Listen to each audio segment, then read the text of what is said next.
Welcome to a brief introduction to using SharePoint in Teleplace. Most users are familiar with using SharePoint from their browser. In their browser, they're used to seeing a full list of resources in SharePoint via a URL that they're used to going to. In particular, there's a list of document libraries, and in this example we can see we have one called Teledocs, inside of which are a number of files already. This particular PowerPoint presentation has a version history that already goes up to 7.0.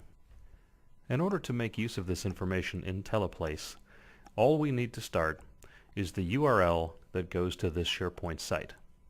So we'll simply copy and paste it from the browser, go into Teleplace, and open the SharePoint tool on the Tools menu. Inside the tool, we add a URL, simply paste. We'll be asked for our SharePoint credentials. If our environment supports transparent authentication by the browser to SharePoint, then Teleplace will be able to make use of that environment, and it won't be necessary to provide credentials at this point.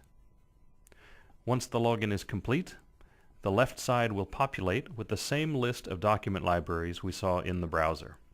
So when we click on Teledocs, we can see the same set of files, including the same PowerPoint file. In order to edit that within Teleplace, all we do is go to a panel as we would for any other document and drag it in from the SharePoint tool. The file will be checked out automatically from SharePoint and temporarily transferred to the Teleplace application server. The application server supports Teleplace Multi-Share. Multi-Share allows all users in the room to equally edit the document, rather than other screen sharing approaches where typically one user is in control and has to hand off control one at a time to other users. We'll make some changes in the document and save those changes. Before we quit and check the file back in, we'll briefly take a look back in the browser at the SharePoint site so we can understand the locking model that's in use. Here's our list of files in the document library. When we refresh the view and hover the mouse over the PowerPoint icon, we see the small green arrow showing it's locked, and a pop-up shows that it's checked out to me. Going back to Teleplace, we'll simply quit by clicking the red X and see that immediately the saved changes are being checked back into SharePoint automatically without the user having to do anything else. The file which was temporarily copied onto the Teleplace application server has now been fully transferred back to SharePoint and no longer exists on the Teleplace server, so there's no confusion about where to look for the latest version.